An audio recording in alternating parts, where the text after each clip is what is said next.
wish you a happy new year, and we pray to God that this year will be a success to you.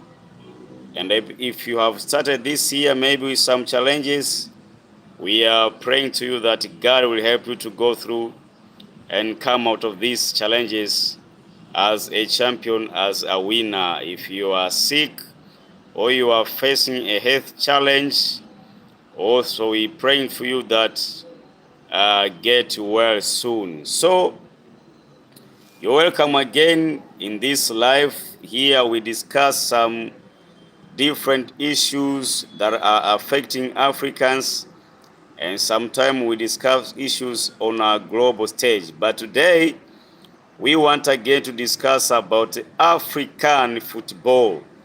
We know that football in Africa means a lot.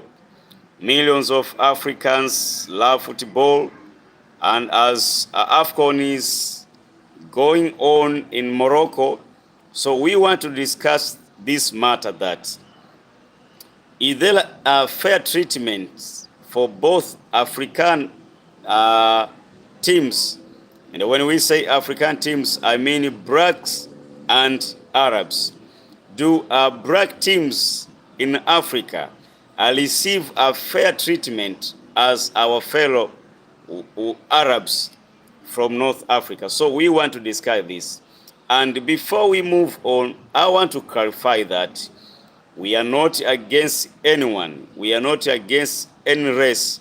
We are not judging people based on their color or based on their nationalities or based on their religion. Rather, we judge people, we measure their actions. We judge people by their action, by what they do, not because of who they are. So we will be discussing this, and I encourage and I welcome you to subscribe to our channel or to like and share and leave a comment. What do you think about this matter, as we will be discussing different issues concerning this issue. So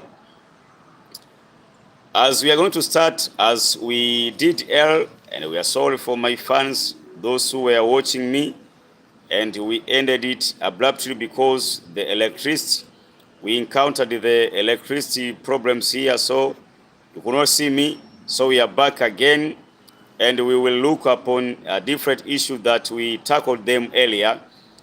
So we want now again to start. We want to look about different association, football association from different continents, and we want to look their tournaments and their most successful nation teams and most successful clubs. So we are going to start by that. We are going to look about these football associations, and we want to look successful national team and successful clubs. We are looking national team and clubs. So let us start with Euro or UEFA, confederation by the name UEFA. So in UEFA, here the Union of European Football Association, or famously known as UEFA, the headquarters is in Switzerland. The headquarters is in Switzerland, and the most successful national teams in national level in their tournament known as Euro, famous tournament known as Euro, perhaps you like watching Euro, is Germany and Spain. Both have 3 titles. Germany and Spain have won 3 titles in UEFA Euro. So in club level, the most successful club level is Real Madrid with 15 titles of UEFA Champions League. Real Madrid have won 15 titles of UEFA Champions League. Let us now move to Asian Football Association, or AFC. Its headquarters is in Malaysia, And the most successful national team is Japan, with 4 titles of Asian Cups. And the most successful club is Al Hilal from Saudi Arabia, with 4 AFC Champions League titles. So in Asia, the headquarters is in Malaysia. The most successful national team is Japan with 4 titles. And the most successful club is Al Hilal from Saudi Arabia. So we are discussing this, but we want to look again, my fans who are watching me. We are starting by looking the Association of Football in different continents and the most successful national team and clubs. So we are now moving to CONCACAF. CONCACAF is from North America. The headquarters is in Miami, Florida. That is United States of America. And the most successful national team is Mexico, with 9 titles in continental level. And the most successful club is Pachuca, also from Mexico, with 6 titles. If you move to Oceania, Oceania is not famous. I can say this continent is not known, or we can term it is not, it does not have a strong football association. The headquarters is in New Zealand, and the most successful national team is in New Zealand, and the most successful club is Auckland, also from New Zealand. So we are moving now to cornball.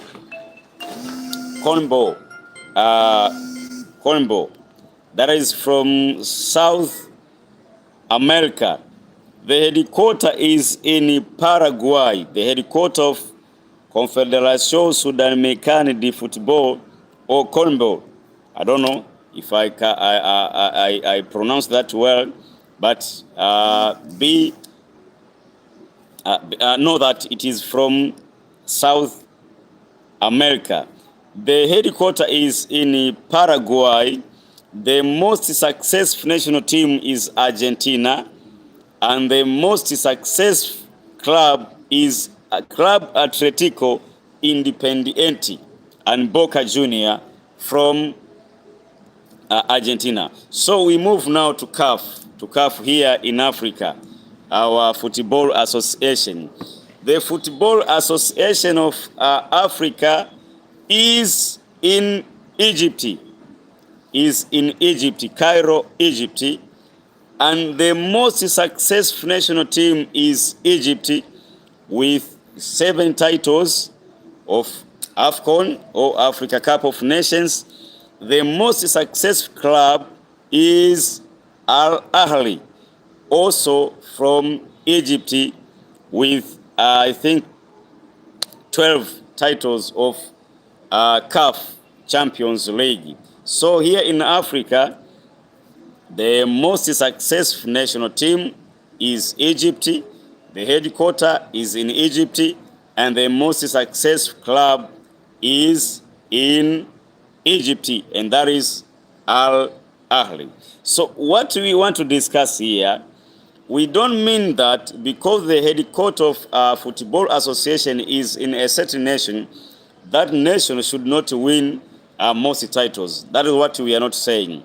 So Egypt, being a most successful national team in Africa, and the headquarters being in Egypt, and also Egypt producing a club that is most successful in a continental level, that is not what we are saying. What we are saying, if they were going to win, you should win it in a fair and in a righteous way, not using some techniques, not using some influences to disadvantage your opponents and you win. So almost is in Africa, wherever you find a headquarters is in Egypt. The most successful club is in Egypt, and the most successful national team is in Egypt. That should make me suspicious. That should make me suspicious. Also, I don't understand. I fail to understand. For sure, I fail to understand why the African Football Association headquarters is in Egypt. Why is in Egypt? Why not in Addis Ababa? Why is not in Nigeria? Why not in Ghana? So why we should have a football association of Africa in Egypt? Again, Egypt is a most successful national team. Again, Egypt has produced a most successful club. That should be making me suspicious. For sure, that makes me so suspicious. As for me, for my opinion, I would suggest the HQ of a CAF should be relocated to another nation. So again, we have now a association of African clubs in club level. Again, the association of African clubs is in Morocco. Oh my God. So why? Why things should be like this? Do you tell me that there is no other black nation that can be a headquarter for both national teams and clubs? So we have a headquarter of CAF in Cairo, Egypt. Again, the headquarter of clubs is in Rabat in Morocco. So this is serious. For sure, we black men, we have to rise. And once I see people fighting about outside issues, we see politicians like Malema and others fighting for Palestine cause, fighting for Ukraine, fighting for Russia. While they cannot face, we cannot discuss our own issues. We have seen our clubs, most of clubs from black nations, once they go to play in North Africa, we see sabotage, we see some dirty practices, we see some techniques that are unfootball-like, that are unfair, but we cannot deal with that. So we have allowed to be defeated even in our own country. So a black man is not luring even in his own continent. If we see different effects in football, the Arabic clubs, they have dominated. In economic, if you look in economic wise, if you look at the number of billionaires in Africa, most of them are Indians, are whites, and Arabs. And again, I don't mean that those people should not be billionaires, but this should make us rise and ask some deep questions that why even in our own continent, a black man is defeated even in his own continent. So we have African football headquarters in Egypt, most successful national team, Egypt, most successful club in Egypt. Again now, the HQ or headquarters of clubs in Africa has been established in Morocco. Why not in South Africa? Why not in Addis Ababa? I would suggest maybe, on my opinion now, we should relocate the HQ from Egypt and let us put it in Addis Ababa, where there is the African Union headquarters.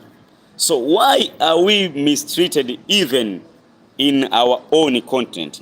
Now let us move to, let us consider the Afcon that is going on in Morocco. So we are now going to knockout stages in Morocco. So in group stages, we had four Arabs, pure Arabs nation. That is Egypt, that is Morocco, that is Tunisia, and Algeria. Both of them, they have been awarded penalties. There was a penalty during a match between Egypt and South Africa. Egypt was given a penalty between Egypt and South Africa. Egypt won 1-0, and the goal was converted by Mo Salah by penalty. Again, Morocco versus Comoros. Morocco was awarded a penalty. Morocco was awarded a penalty. Now Tunisia versus Tanzania and Nigeria. Tunisia also was awarded a penalty.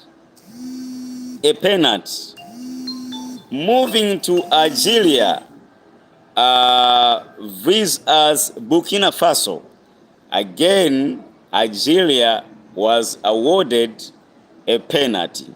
So in just knockout stages,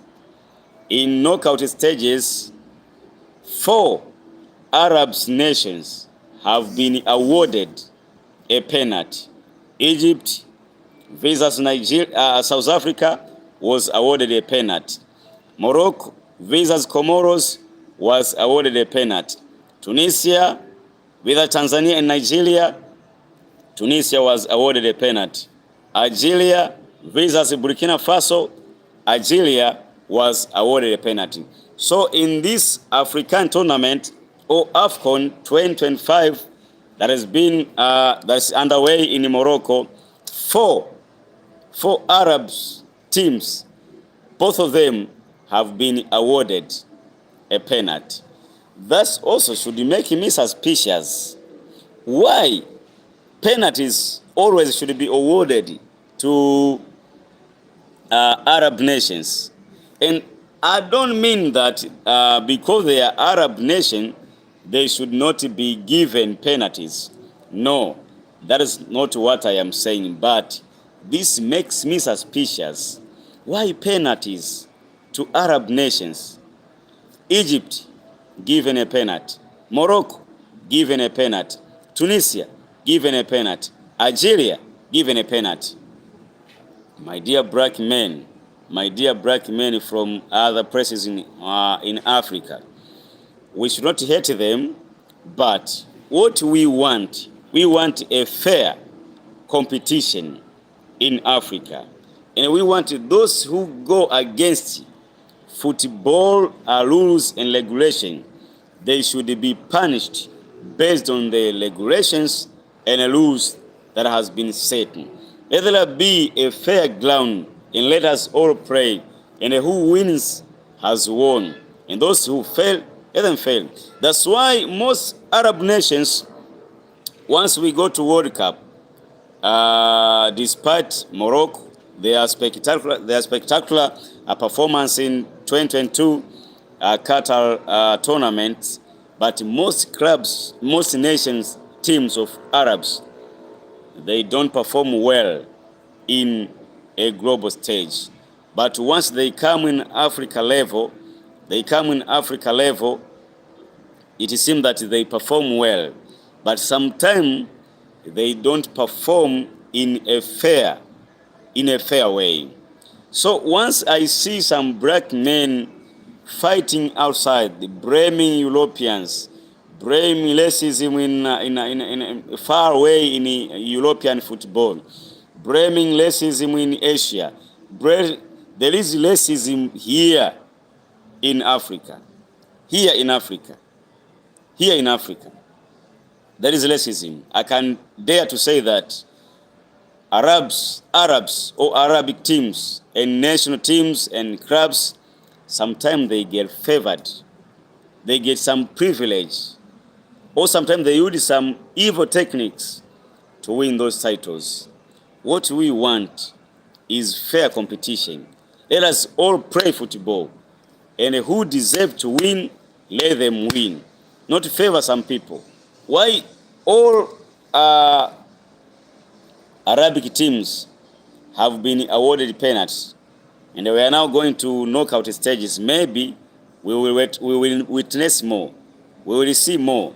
Maybe these Arab teams will get favored more than black people or black nations, black teams.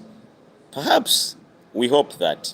So sometimes when I see these African politicians like Malema, like ANC, blaming Israel, blaming America, saying Trump is racist or European are racist, that and that, and we want to be respected, while a black man is not a champion even in his own continent. Where is black man leading in this continent? Economically, Arabs, Indians, and whites are leading us. In football, Arabs are leading us. So where is black man leading? If we cannot lead even in our own continent, if we are mistreated even in our own continent, if we are oppressed even in our own continent, so where is a black man leading? So where is a black man leading? African football HQ in Egypt. And I cannot understand why the African Football Association headquarters is in Egypt. Again, the most successful national team is Egypt. Again, the most successful club is in Egypt, that is Al Ahly. Again, the headquarters of Clubs Association is in Morocco. So, my friend, that is unfair. That is unfair. That is unfair. I don't know. Maybe I am. I don't know. Maybe I care too much. Maybe I care too much. But there is some serious question to think here. If you can think well, that we are being dominated even in our own continent, and we are not being dominated by using by contents, but some evil practice, some influences. These Arab teams, sometimes they use technique, they use maneuvering, sometimes they use their influences. Maybe sometimes I can say they bribe referees to win those titles. If they win in a righteous way, in a justice way, that is okay. We said that we are not against anybody language, we are not against anybody races, we are not against any nationalities. But what we say that a black man should be respected, and that respect should start in our own continent. For sure, sometimes we see when a black club is playing against Arab club, we see some favoritism, we see some imbalance in treatment. Again, even when a black national team is playing the Arab team, we see some imbalance, we see some favoritism, So, this should be so. Why even in our own continent we are mistreated? Why even in our own continent? Do you want to tell me there is no a black nation that can be a HQ for African Association of Clubs?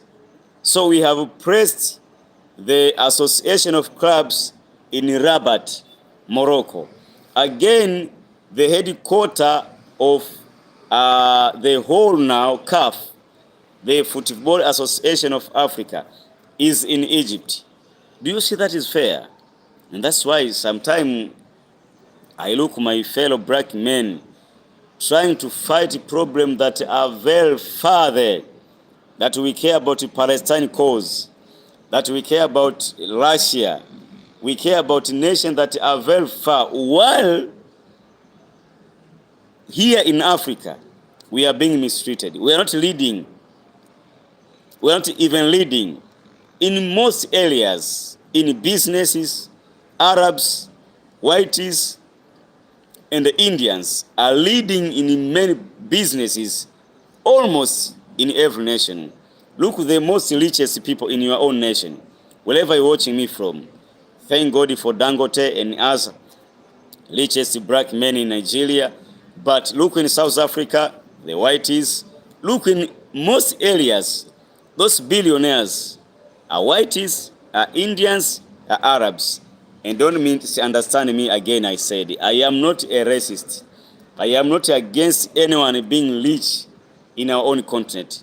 But sometimes there are privileges, there are some technicals that are being used to subjugate, to disadvantage a black man even in his own continent. So we have to discuss this. We have to discuss it. For me, I can say there are some imbalances in African football. I can dare to say that Arabs, sometimes, not all times, sometimes they win by their own competence. They win by their own preparations and their own competence and their own initiatives. Of course, sometimes if you look, even their fans, the way they support their team, they beat us. For sure, I can confess that. But referees and the African Football Association, they should make sure that all teams in Africa are being treated fair. And whoever wins, let them win in a righteous way, in a justice way, according to rules and regulation that has been set to regulate or to supervise the African football. Who can make African football respected? Some people blame, African football is not respected, maybe they see us that and that. No, sometimes they don't respect us because of our own practices. We see sometimes instruments are not working, VAR is not working. So who will respect us if we continue in such kind of conduct? So for us to be respected, we must respect ourselves. But we should make sure that a black man is at least respected in his own continent. If we cannot respect ourselves, do you expect Chinese to respect us? Why should the Japanese respect us if we cannot respect ourselves? Why should the Europeans respect us if we cannot respect ourselves? Why should American respect us if we cannot respect ourselves? Dear brothers and sisters, this is my call. And to those politicians, to those pan-Africanists, to those activists, and those who support football, journalists and others, try to look at this. Try to look at this. There must be fair competition in Africa. Whoever wins, let them win by their own. Competence, not some favoritism, not some technicals, not some dirty practices, not in darkness, not outside the pitch. Let us win in the pitch. Let us level the ground, and whoever wins, let them win on the pitch. So this is my call. We have to relocate the Football Association of Africa from Egypt, and on my suggestion, let us put in Addis Ababa in Ethiopia, where there is AU headquarters. So why, again, these Arabs, sometimes they don't consider themselves as Africa. That's why also they play in Asia, they play in Arab competitions. So sometimes they don't consider themselves as African. But we put everything in North Africa. Headquarters of African Football Association in Cairo. In club level in Rabat, Morocco. This is unfair. So as I said, we are not against anyone. I am not a racist. I'm not against Arabs. I'm not against the whiteys. I'm not against black money. I'm not against anyone. But what I suggest, whoever wins, let them win based on rules and regulation that has been set to supervise the African football. Again, their preparations. Let them win by their own preparation, not some advantage, not some favoritism, not some techniques that are outside the football association. So, as we are going to the knockout stage in Afcon, I suggest referees and CAF, let us have fair competition, not awarding penalties to all Arab teams. As I said, Egypt, in just group stage, Egypt has been awarded a penalty. Morocco awarded a penalty. Tunisia awarded a penalty. Algeria awarded a penalty. This should not be so. This is not fair. If penalty are being awarded, let them be awarded in a fair challenge.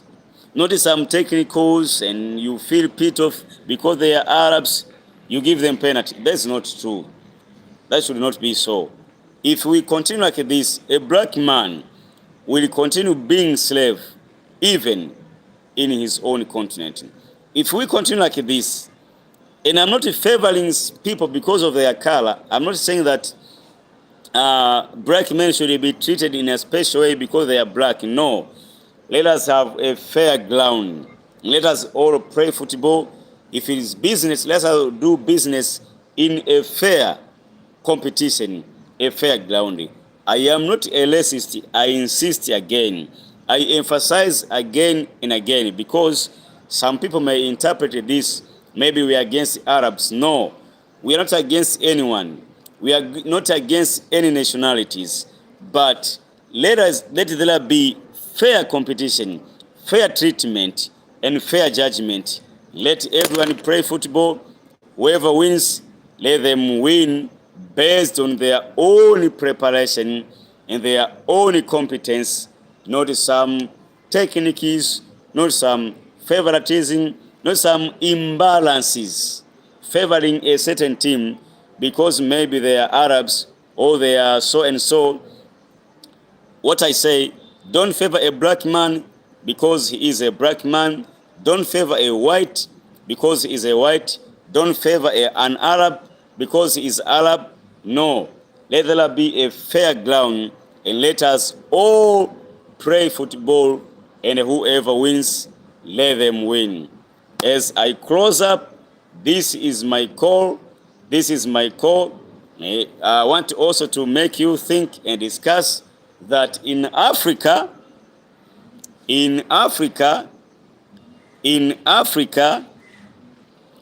the headquarters of African Football Association or CAF is in Cairo, Egypt.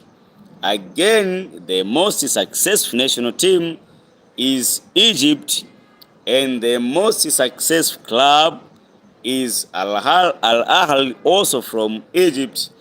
And now we have the Association of Clubs in Africa, also located in Rabat, Morocco. So there is no black nation that can be a headquarter for African Football Association or for clubs. So we have put OHQ in Morocco and in Egypt, and a black man is not leading even in his own continent.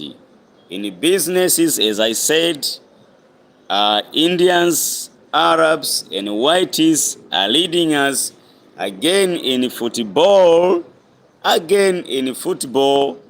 or soccer, the Arabs are leading us, and we have accepted to press HQ in Egypt and in Morocco, not in South Africa, not in Nigeria, not in Ghana, not in Tanzania, not in Kenya, not in Rwanda, not in Burkina Faso, not in Niger. There is no African nation that can be a headquarter for clubs level or the whole Africa Football Association. This makes me sad. This makes me sad whenever I see some activists and some politicians like those from South Africa and other places, and these people who say themselves are pan-Africanists, but they have not spotted this. Football is strong in Africa, and we should not allow a black man to be segregated even here in our own continent. Again, I dare to say this. It is easy for a black man to pray in France, whatever their religion, if they are atheists, whether you are a Muslim, whether you are a Christian, whether you are a Hindu or a Jew, whatever religion or opinions you have, it is easy for a black man to pray in France, to pray in America, to pray in England, to pray in Belgium, to pray in Spain, than to pray here in Egypt, or in Tunisia, or in Nigeria, or in Morocco. Just look at the French national team, look at the English national team, look at the German national team, look at the Canada national team, look at American national team. You will see many black people. You will see many black people playing in Europe, in European and American national team than in Egypt. In Egypt, it is pure Arab. I have seen maybe one, I think, in Algeria, But also, to play in their team, I think you must be a Muslim. Maybe Lucas Zidane, they have allowed him to play in Algeria, maybe because of the influence of his father. I can say so. So, we have these issues, we have to discuss them. We should not be ashamed and not fear to raise them here in Africa. No, we should be able to discuss these issues here in Africa. Here in Africa. Here in Africa. We should not be segregated and disadvantaged and being looked down, even here, oppressed, even here in our continent. Our clubs, black clubs, whether from Nigeria, whether from Kenya, whether from Tanzania, whether from South Africa, once they go to play in North Africa, they should be respected. Let us stop these dirty practices. Let us stop this nonsense. Let us stop this mistreatment of our black people, even here. Vincent Mabele, I heard Lafa Marquez can be South Africa coach after the World Cup. I wish them well. Thank you, Vincent, for commenting here. But what is your view? Do you think that there are some favoritism maybe, or there are some imbalances, there are some sort of favoritism and a privilege favoring Arab nations team than black team? I would like to hear your views here. I would like to hear your view and your opinion. How do you think? Do we exaggerate this, or it is true that there is favoritism favoring Arab nations? So I was saying that racism is even here in Africa. For me, I cannot blame white people. I cannot blame American people that, oh, they segregated, while they have allowed most black people to play in their national teams. For example, when you look the World Cup final between Argentina and France, in the last minutes, almost the whole first 11, the whole 11 players of French were black men, almost all of them. So I can say it is easy for a black man to play in Canada, to play in USA national team, to play in France, to play in Spain, to play in France, than to play in Egypt, than to play in Morocco, than to play in Algeria, than to play in Tunisia. Why are we not looking at this? North African always disrespect black teams. MC Aje of Algeria lost to Orlando Pirates after they lost. Sure. I agree with you, my brother Vincent Mabele. So what can we do? What can we do? Because most people do care about Europe. They care about Europe. Wherever there is a segregation in Europe, the whole Africa will rise up. While we fail to look here, back here in our own continent. So why are we not respected even in our own continent? Why are we mistreated even in our own continent? I remember the match between Young African when they went to play, I think it is in Algeria. The match was in chaos. Was a chaotic match, but no one was held accountable. So why have we allowed this? Why a black man is not respected even in his own continent? And we care much about Palestine, we care much about Ukraine. You may hear the African Union discussing about Ukraine and Russia, discussing about Israel and Gaza, while they cannot solve even our own problems. That makes me mad. That makes me mad. So, I would like to raise this issue to my fellow black men. My suggestion, we have to relocate, or even if we cannot relocate the HQ, but we should make sure that both black teams and Arab teams, they are treated fair. They receive fair treatment, not awarding penalties to all Arab teams in group stages. Egypt versus South Africa, Egypt given a penalty. Morocco versus Comoros, Morocco given a penalty. Tunisia versus Tanzania and Nigeria, Tunisia given a penalties. Algeria versus Burkina Faso, Algeria given a penalty. So why do we allow this? Why do we allow this? And we tend to blame the whiteys.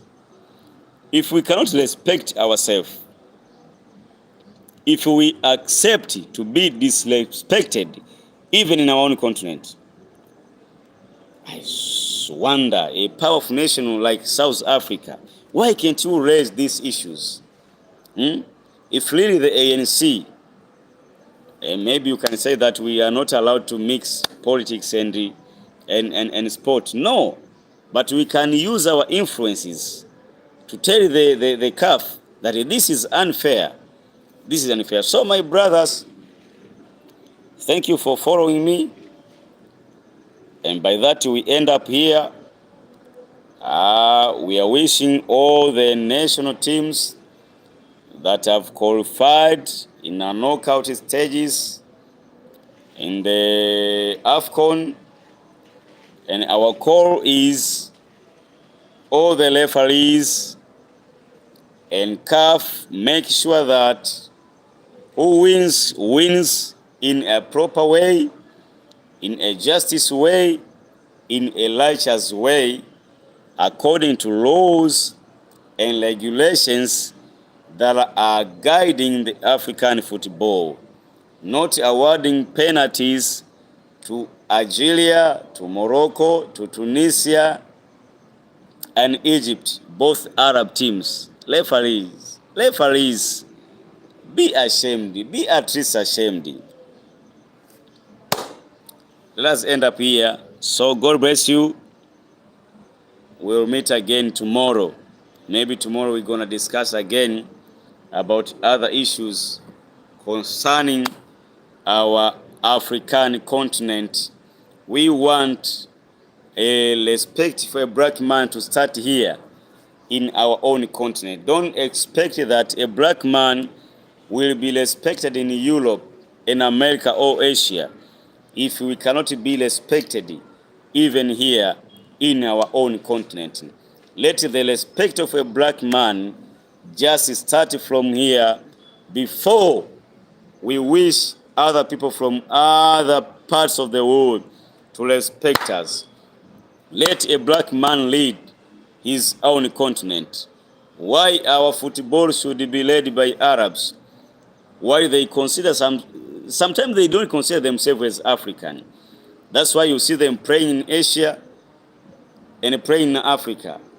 What makes them pray in Africa? I think it's because they are located in Africa. But do you think Egypt, will you see someday a black man, a Christian black man, playing in Egypt national team? Do you expect that? It is easy for you to play in Australia, in France, in England, in Canada, than playing here in Morocco.